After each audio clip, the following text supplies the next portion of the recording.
Good evening, Assalamu alaikum wa rahmatullahi wa barakatuh, and welcome to News in Focus. My name is Fahraaz Patel. I would like to thank you, the viewer, for staying with us on Hilaal TV, DSTV channel 347.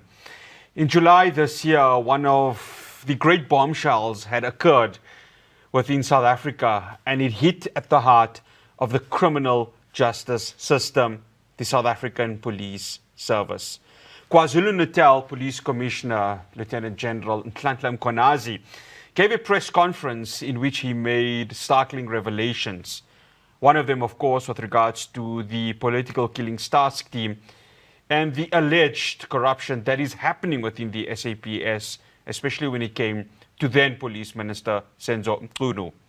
We then saw President Cyril Ramaphosa going ahead and giving that press conference in June, which saw, not press conference, I beg your pardon, the address to the nation, which saw, of course, the establishment of the Madlanga Commission of Inquiry, the sort of soft suspension of Senzo Mchunu and Professor Firoz Kachalia coming in for the acting police minister position. We've seen what the Madlanga Commission has unfolded, revelations that have come there, but also we saw on the 5th of December the murder of Marius van der Merwe, known as Witness D, outside his home in Brakpan. What does this now mean for this Madlanga Commission and the way going forward with regards to fighting corruption within the police, and number two, strengthening the criminal justice system? Joining me now, I'd like to welcome my guest, Phapano Phasha. She is the chairperson for the Center for Alternative Political and Economic Thought. Phapano, absolute pleasure having you on. Thank you so much for joining us. Thank you so much. It's my pleasure. And I'd also like to greet your viewers at home. No, it's an absolute pleasure having you on. Phapano, when Lieutenant General Mkhwanazi made those revelations, I guess this was, we've had many watershed moments in this country, but for criminal justice and the system within this country, it really brought us to, I think, the darkest place in our country when it comes to that. When that happened, what was your immediate thought? Well, it's what we've always known. I think the majority of South Africans, they do know that our law enforcement agency is captured. For one, we know that our policymakers, many of them have spoken up about corruption. In particular, policymakers from the ANC. We've had the president of the ANC saying that the ANC itself, it's accused, number one. The question is, why has there been no one who has been arrested? And it goes back to our police force, the very fact that senior police officials are deployed by the ANC itself, but over and above that, the Minister of Police is from the ANC. So that's why you see the revelations which are coming out. But I think the indictment is the very fact that we've now had Witness D being assassinated, because that is what it is. But up to this point, we have never seen the president reacting to the revelations themselves within Madlanga Commission, because as you would know, if you look at the previous state of capture commission, even before the commission ended, there were certain steps that were taken, including the arrest of the then former president.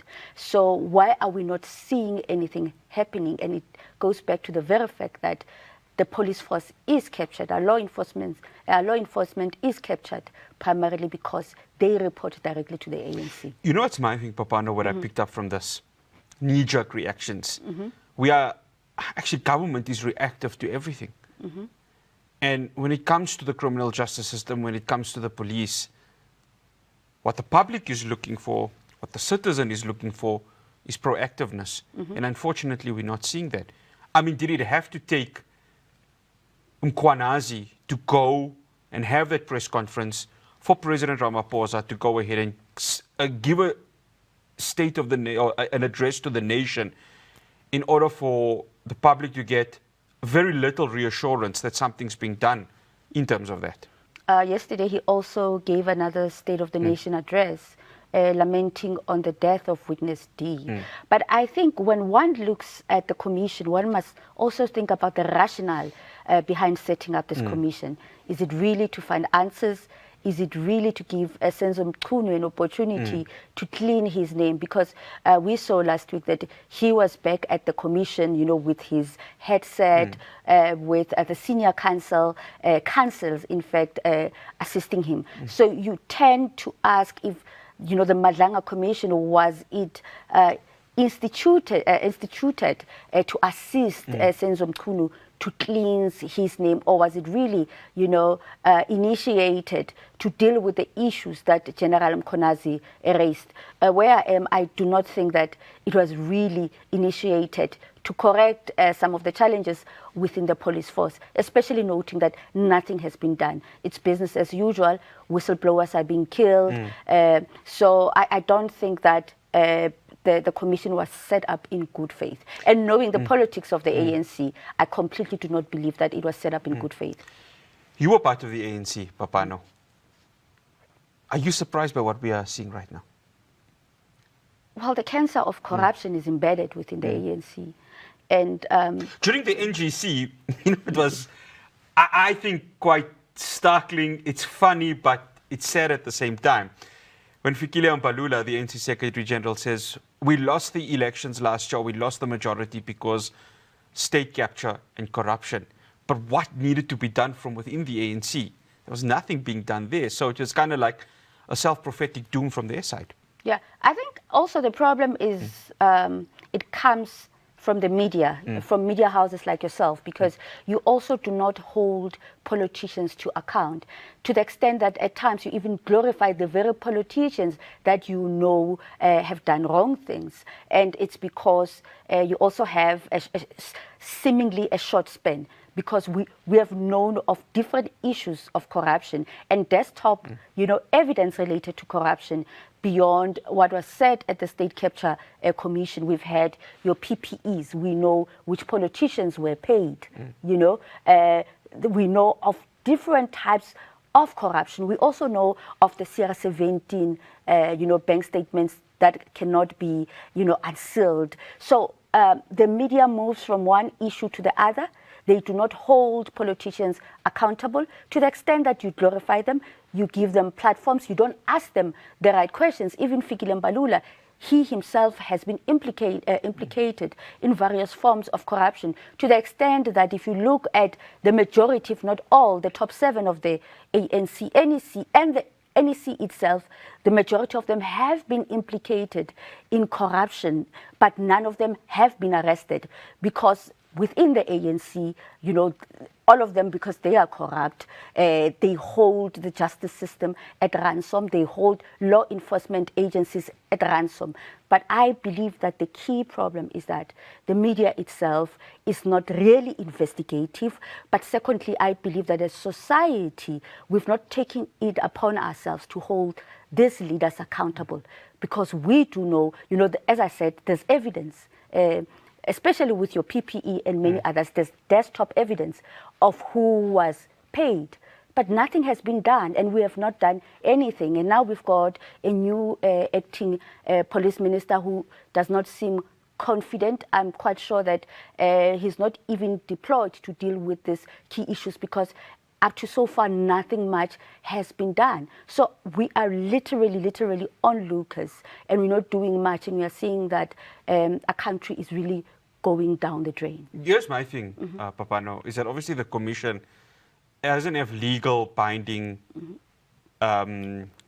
powers that are given to it. So a lot of it is recommendations. And you're correct in saying, especially when it comes to the Zondo Commission, the Zondo Commission was just recommendations. And what we're seeing is that very little or nothing is being done in terms of criminal prosecutions when it comes to those implicated in state capture. And therein lies the problem, doesn't it? So even when this Madlanga Commission concludes, the question with regards to prosecutions is going to have that huge question mark to it. Of course, yes. But I think the key question is who holds those in power accountable? And that's why you've not seen any arrests, because, as I did indicate, the entire legal system, the criminal justice system, the judiciary and so forth, it's held at ransom by the very fact that the judges that we see, those who lead the NDPP and the police service that are appointed by the very politicians, and now where, the line has been blurred, there's conflict of interest. So I think that's where the challenge is. And, yesterday I was speaking to my cousin, who's a senior judge, and I was a bit confrontational because, we come from a background of the first black lawyers. I mean, our uncle was one of the first black lawyers, the third black lawyer, that is George Dick Muntsiwa. And the question is, they went abroad, your Pixley Kaisakaseme, your George Dick Muntsiwa, your Alfred Mangena, they went abroad to study law and they came back around 1910 and that time. And when they came back, they fought, for their chieftaincies, they fought against the land issue. But now what do legal officials, what do they really stand for? So I think for me, when you look at where we come from and where we are, it's quite an indictment because everyone is seemingly bought. No one can stand up for justice and for the truth, and I think that's where we are. On that note, we're going to have to go to a break, but when we do return, Phapano, the political killings task team, because of course that got disbanded, especially when you look at what happened in KwaZulu-Natal, and that's where our conversation will continue after the break. Do stay tuned to News in Focus.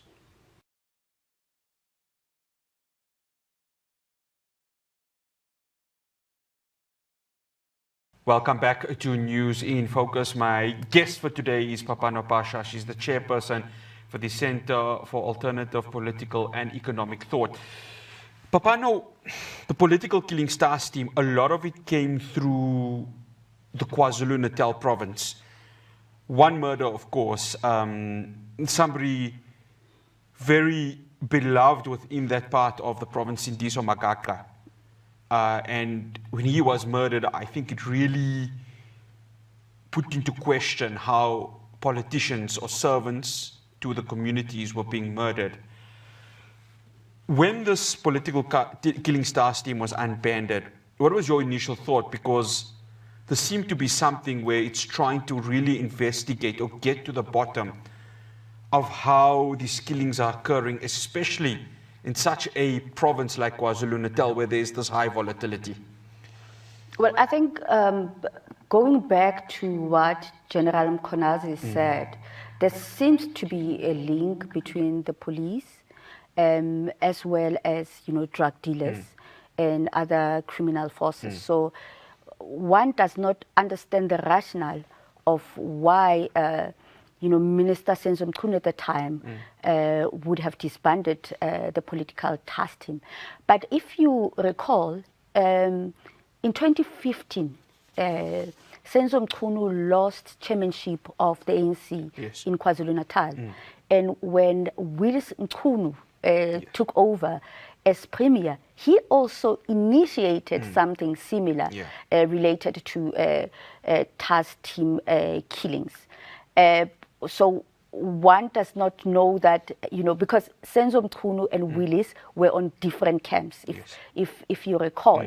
But at the heart of it, it seems as if, as revelations are coming out, that the minister himself might be involved with some of the alleged criminals, to the extent that you've had your Brown Mokhotsi, who's got no, criminal or criminal enforcement background, who was just elevated into the police force, but over and above that, the very fact that his sister then became the chief of staff to the minister. Some of these things in other countries, the minister would have resigned. The president should have resigned. So there are many things which do not make sense. And the very fact that, Brown Mokhotsi knows some of the criminal elements that General Mkhonazi has mentioned, I strongly believe that as a country, as I said, our politicians will do what they are doing and continue doing what they are doing because no one is holding them accountable. But I'm not really surprised because it also goes back to funding of the ANC. Many of the politicians, even outside of the ANC, need funding. Somehow they are not able to contest, and somehow they are not able to manage their own lifestyle. So you have these elements which fund their lifestyle. I'm not sure why the president, because he has previously said that they were going to do a lifestyle audit. It has not been done. But the reality is that many of the people that we call leaders are being funded by criminals, of course, and even business people. But unfortunately, that's the reality. The reality is that ordinary people do not fund their politicians. Yes, so unfortunately, it goes back to patronage. That's the relationship between politicians and, business individuals. Yes, business individuals, business criminal individuals. Vusi Musiket Madlanga, Brown Mogotsi, Molefe. How are they all involved in this? We saw the evidence or the not testimony, but the questioning of Vusi Musiket Madlanga, and of course this had to go to the Kgosi Mampuru prison. What was your take on that? Let's start off with Ket Madlanga. How does he come into this? Because there, of course, are reports that he had won tenders with the South African Police Service, and he's deeply involved in the underworld. Well, people who know Ket Madlanga, they associate him with the former or the late taxi owner, Mswati, who passed on. Yes, so they say that he was groomed by Mswati, and I think he has said that that they have a relationship. And people know that Mswati was a very powerful figure to the extent that many politicians used to go to his farm. That's why I was a bit puzzled that when he was in parliament, some political parties could not ask some of basic questions between the relationship of Ket Madlanga and Mswati. But at the same time, knowing that some of their politicians who were there, they know Mswati quite well. So also it comes to the issue of conflict. There are things that I expect to be in the future to be spoken at the commission. One of them is the fact that Ket Madlanga could not save his tender, so he gave his tender to someone else, and I think that's where the relationship started. And I know that the person who has to go and testify at the commission, I'm not sure when he's supposed to go. The challenge that I'm having is when Ket Madlanga denies his relationship with Brown Mogotsi. So how does that come in? Because Brown Mogotsi, he made huge revelations also, accusing certain individuals of being CIA agents, so on and so forth. So where does that come in? Because he is meant to be a political fixer, if I stand to be corrected. This is Brown Mogotsi. Brown Mogotsi is from Northwest, and remember, his rise comes from the very fact that he was one of the people who was mobilizing for CR17. In fact, that's how the relationship between Senzo Mchunu and Brown Mogotsi began, primarily because Brown Mogotsi was part of the CR17 camp. And then after that, that's when he started to have a relationship with Minister Senzo Mchunu. So that's how it started. It started, by the way, there are other actors. Yeah, no, of course. But as I'm saying, it started in Northwest with Brown Mogotsi and then his relationship with the minister. And that's how they were able to connect with Ket Madlanga.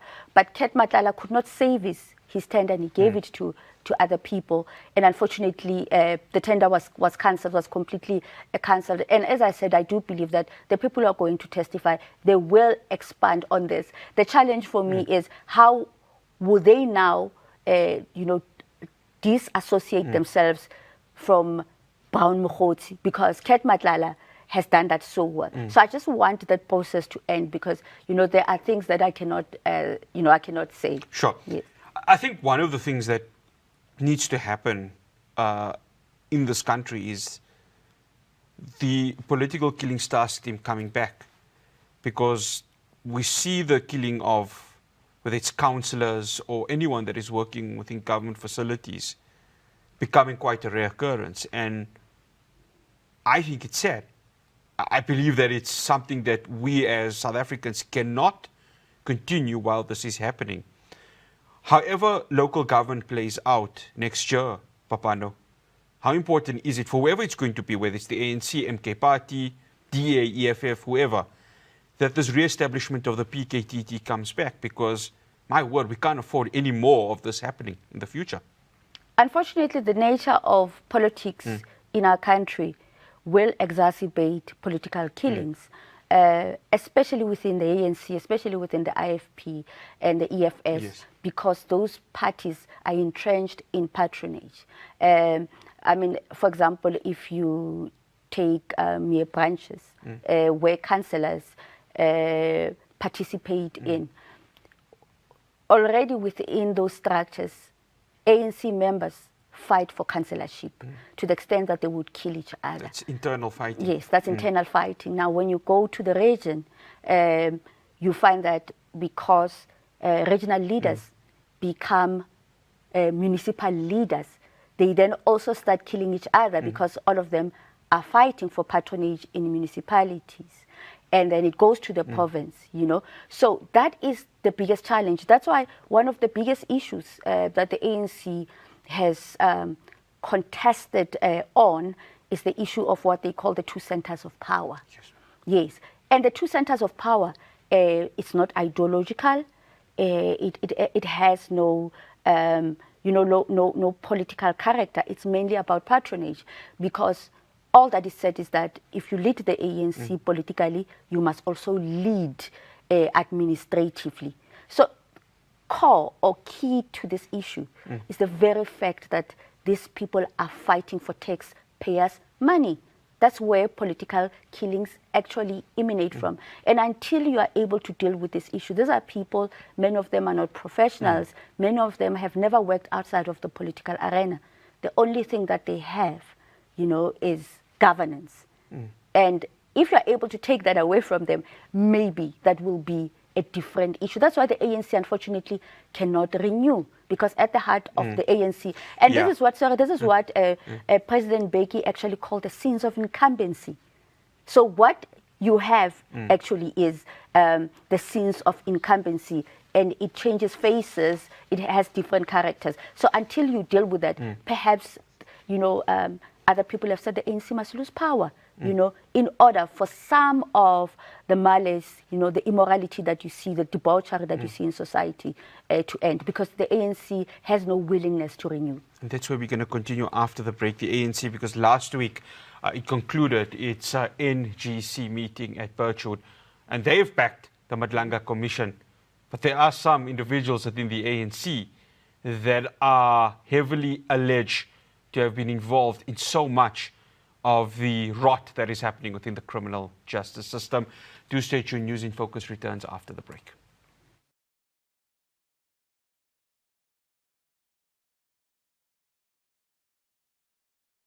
Welcome back to News in Focus. Now, in last week's ANC NGC conference, President Cyril Ramaphosa and the rest of the party had given its full backing to the Madlanga Commission. But the question remains, there are members within the party that are alleged to have been involved in the disbanding, of course, of the PKTT, but also the issues that face the criminal justice system within our country.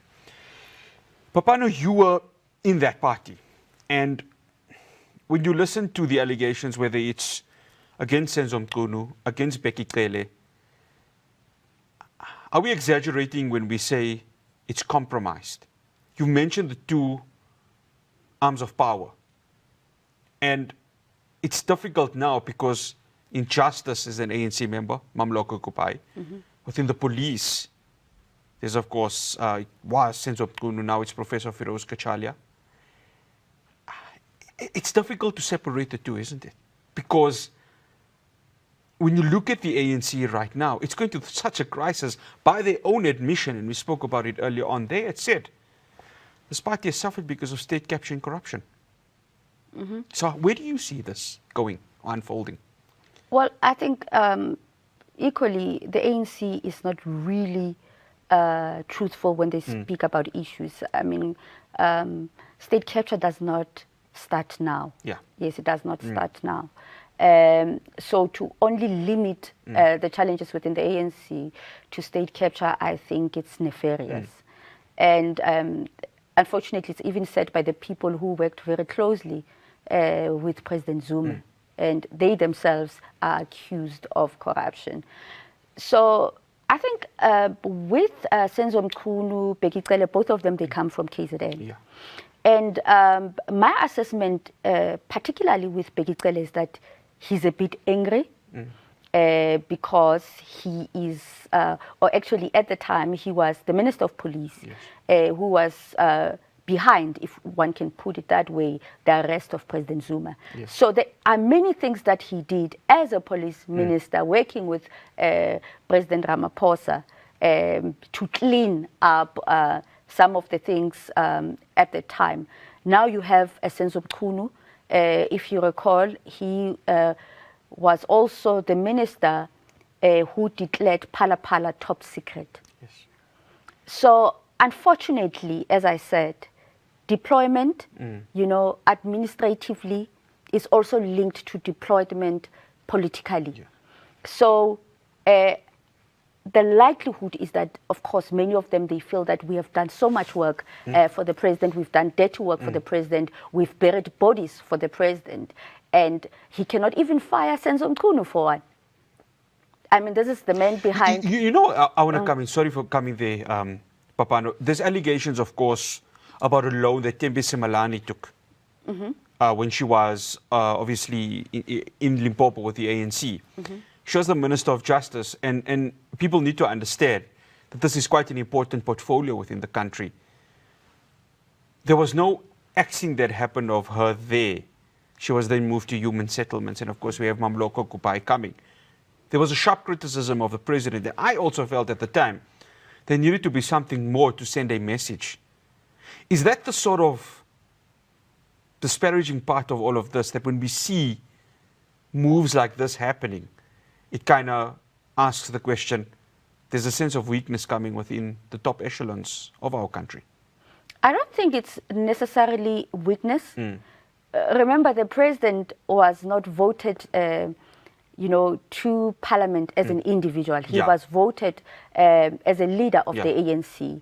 But over and above that, he had people who ensured that he becomes a president. So his career, his political career, you know, he owes it to his faction, if we might put it like that.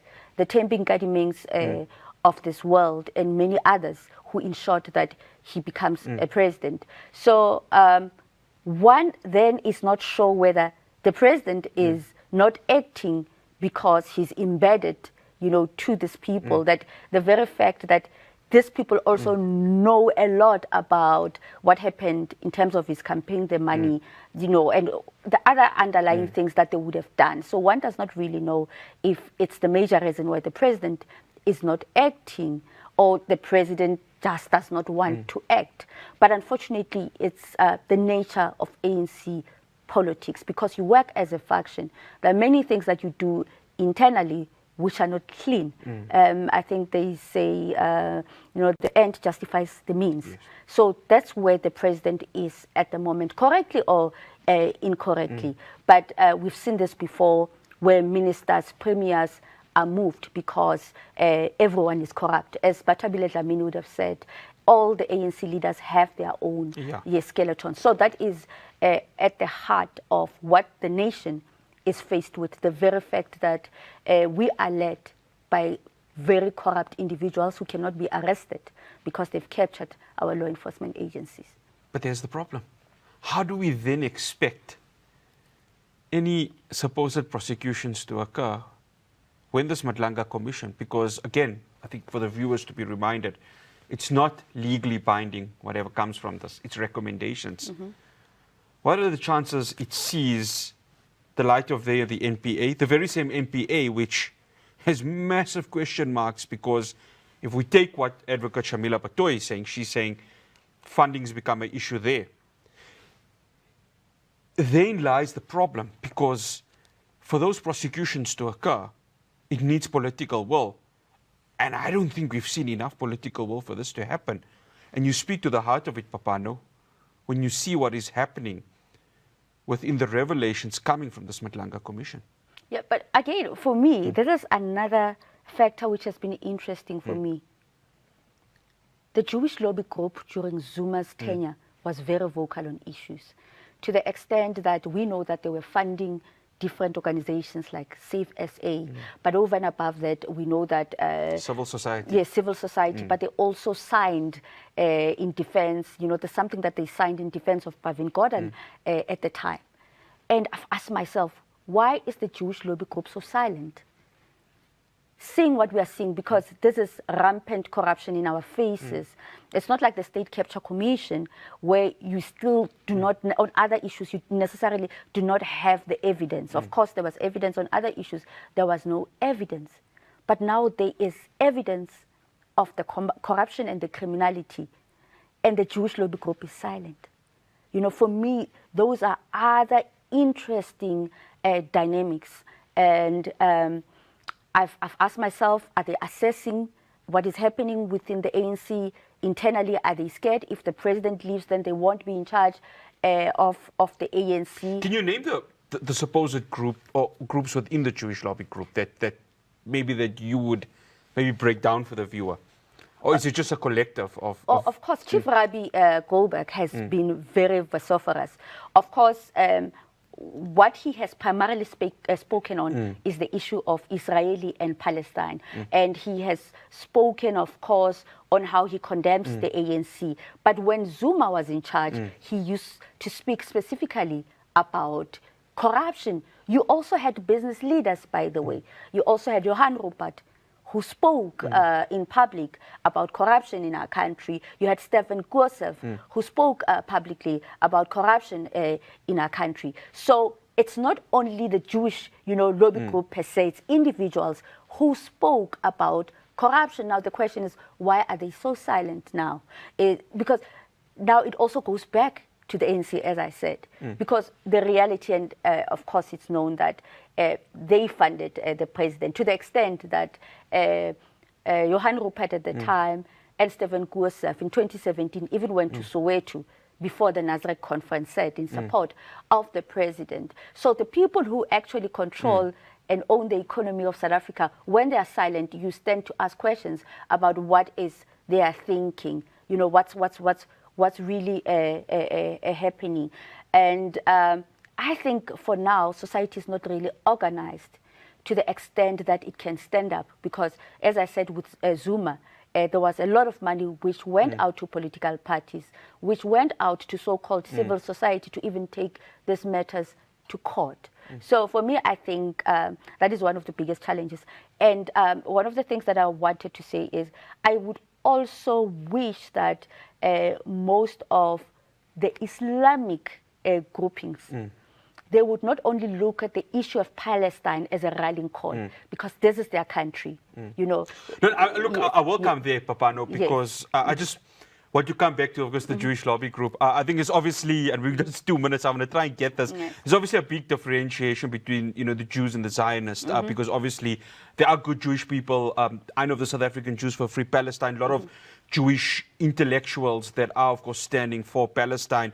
I do think it's obviously the far right within South Africa that, of course, hold this Greater Israel project that you hear from coming from Tel Aviv. So I think it's important to probably differentiate that. Even if we might differentiate, what I'm saying is the Jewish lobby group, whether you deem it as Zionists or, it's left or it's progressive, the reality is that during Zuma's tenure, many of them, including your Ronnie Kasrils of this world, who speaks very loudly about the Palestinian cause, many of them stood up against the so-called Gupta capture.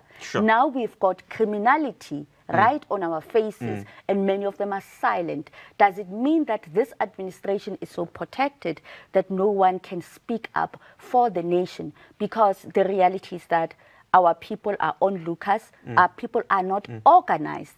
When there is no money, our people cannot organize themselves, which is quite unfortunate. But what I was saying is, for those who are organized, are they not able to also speak on the issues that affect them directly? I agree with you on that, Phapano. And I do think that many within the Islamic community need to stand up, because I think we need to solve the issues that are at home. And I agree with you on that. I agree with you, and of course, on the vocal and the non-vocal aspect of all of this, because if we are going to hold one person to account, what's good for the goose is good for the gander.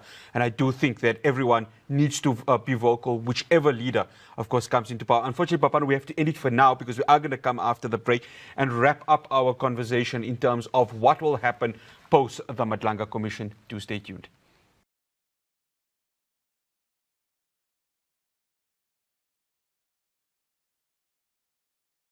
Welcome back to News in Focus. I'm wrapping up my conversation with Phapano Phasha. Phapano, when the murder of Marius van der Merwe had happened, I thought, no, this can't be happening. It was a devastating time, because it asked the question, can witnesses, can whistleblowers really be protected? And herein lies the issue. How many more are going to go ahead and give their testimony at the Madlanga Commission knowing that they may not be protected? That's a concern, isn't it? Because that really gives an upper hand to these criminal syndicates that are operating in this country. What is your assessment on this? Well, Papita Deokaran died. Yeah. And her death has not meant anything, for the very fact that the political leaders who were in charge at that time are still in charge as we speak. They're still in power as we speak, and nothing has happened. So nothing will happen. The likelihood is that nothing will happen. This will continue. Other whistleblowers will continue to be killed, because the leadership that is in charge has no conviction, no any tenacity to do the right thing. So unfortunately, you're asking the right question, but we do not have the leadership to do the right thing. This Madlanga Commission, however it unfolds, I do think at the start of next year, obviously, there has to be some sort of interim report given to President Ramaphosa. My concern is, if that interim report is given, and it's as clear as daylight that there are individuals that are implicated, there are individuals that need to be investigated, there are individuals that need to be arrested, and they got such close proximity to government, close proximity to the executive itself, that this just may be a piece of paper, gets swept under the carpet, nothing happens. Should citizens be concerned about that? Of course, Afrikaners unfortunately have started. Whether we agree with them or we do not agree with them, Afrikaners have started to say that farmers' lives matter. Now, it's what we do with the other lives. Unfortunately, and I've said this before, within the black community, black lives do not matter, because we have normalized black people being murdered. So as a country, unfortunately, until we stand up and we say that one life is too much, nothing is going to change. We have normalized, GBV, we have normalized people being killed, whistleblowers being killed. So I do not believe nothing much is going to change. That's why I'm saying that AfriForum have started. They might not, the approach, we might not agree with the approach, yes. But what they are doing, it speaks a lot, because they're speaking to the moral core of our country to say that humanity, we must be humane. But many of us, we just say that, some people, they call them agent provocateurs, and other people call them names. But to this community, what I think they're doing, it's highly commendable. So until as South Africans, we start approaching humanity or human lives from that perspective, to say that one matter is enough, President Ramaphosa. One matter is enough, ANC. But unfortunately, because we do not speak out, we are very silent. We engage about this, in the street corners, in dinner tables. That's where these issues are discussed. But it needs political will. Herein lies, I think, the challenge, because we can talk about everything and anything. You and I, Phapano, we can be sitting here speaking about it, and it's great because our democracy allows for this engagement to happen. But if the president's not going to put a signature to something, if he's not going to say, well, it's time for me to take charge in this regards, it's time for me to say, forget about the patronage, forget about the comradeship, forget about everything else, I need to do what's right for the country. If he does not do that, then I really feel that his legacy as a president, or his image as a president, becomes even more, I won't say the word tarnished, but more question marks comes to him, because quite frankly, this is a huge moment for the country, this Madlanga Commission. The president, unfortunately, is compromised. Now, let's start here. What then happens, we spoke of the state of capture, a report where the chairperson of the ANC is implicated. The DSG of the ANC is implicated. The DP of the ANC is implicated. And many other ANC leaders. I mean, just a month ago, former Minister Thabo Makwetla was arrested on the same charges that the chairperson and some of the ANC NEC leaders, you know, are implicated in. Where does the president start? Because if he starts to arrest, or, you know, if he starts, you know, dealing with these allegations, it means that the ANC will shut down. You know, so for me, that is the dilemma. But at the same time, the fact that his own ANC comrades, they protected him with pala, you know. So it's really, as I said, a dilemma for the president and for the ANC. But then what does it mean for society? Because you would know that the ANC did not get into power with a 50+ majority. The ANC does not represent the majority of our people. So we are literally being held at ransom by a society that does not want to take power in its own hands. You talk of compromise. I see this as scratching your back, and you scratch my back, I scratch yours. It's quite clear. They're going to, you know, you've mentioned it when it comes to pala. Now, I know obviously the public protector and SARB have cleared the president, but there's huge question marks with regards to this. And of course, other opposition parties have marched to the streets and have called for a probable vote of a motion of no confidence. But the ANC right now, I hear this word renewal time and time again. Do they understand what renewal means? Do they believe in themselves for this to be renewed? And does the public really look at the ANC and say, we can renew ourselves? Well, I think we can also go back to history. You know, in Morogoro conference, the SACP came up with this theory called the two-stage theory. And when they came up with this theory, it's because in their diagnosis, they picked up that a mass movement cannot lead a liberation, you know, government. And if our forebearers, you know, had foresight to see that the ANC will be corrupted by the sins of incumbency, then our expectations cannot be different. If you look at the documents of the first NGC that was held in 2000 in Port Elizabeth, the ANC, of course, yes, it spoke about the sense of incumbency. But one other issue that they spoke of is the ANC as an agent of change. And if you go through the document, it positions itself as a revolutionary movement. But interestingly, it says that it must lead their people towards their own socio-economic liberation. So the ANC, ideally on paper, it is not meant to liberate people. People are meant to liberate themselves. That's why you speak of people's power. You know, that's why when you speak of amandla, it's power to the people. So now what the ANC has become, it has become an ordinary political party. So, as I said, I mean, you said that this needs political will.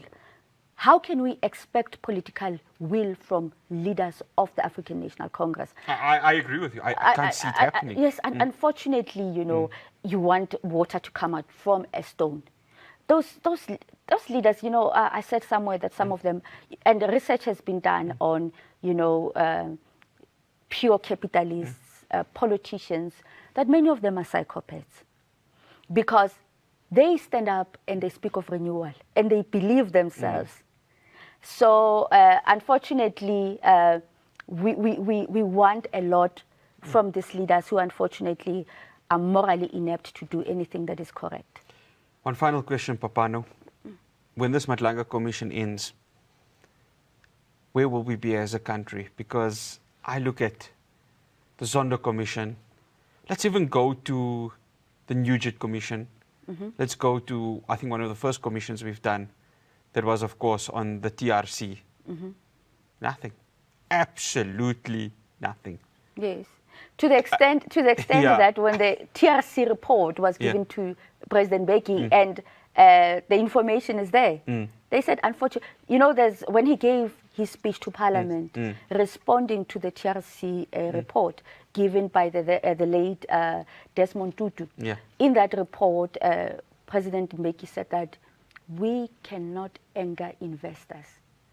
So you see what has always been important. That's why I spoke of the Jewish lobby group, because they own and control the means of production. So for me, we can only hope and pray for our children, because they will look at our generation, they would look at the younger generation and ask them, what did you do? Knowing what you knew, what did you do? So I think that's where we are. There have been commissions. There's also been the Donen Commission. I'm not sure if you recall the oil for food scandal when Kgalema Motlanthe was still the Secretary General of the ANC when Saddam Hussein was still alive. I'm not sure if you remember. No, I do remember it vaguely. The rationale why Kgalema Motlanthe ended up supporting Jacob Zuma, the corruption allegations. So these things are not new. So unfortunately, the comrades are still alive. They are in charge of our country. So it's what do we do with everything that we know? Phapano, thank you so much for making the time for us and joining. I hope that both you and I are proven wrong and something comes from this Madlanga Commission. But if history is anything to go by, it's going to be a tall ask. Absolute pleasure having you, and thank you so much for joining us. No, thank you so much. It's my pleasure. That's Phapano Phasha. She is the chairperson from the Center for Alternative Political and Economic Thought. That's all we have for you on News in Focus. From myself, Fahraaz Patel, and the rest of the team in Johannesburg. Assalamu alaikum wa rahmatullahi wa barakatuh.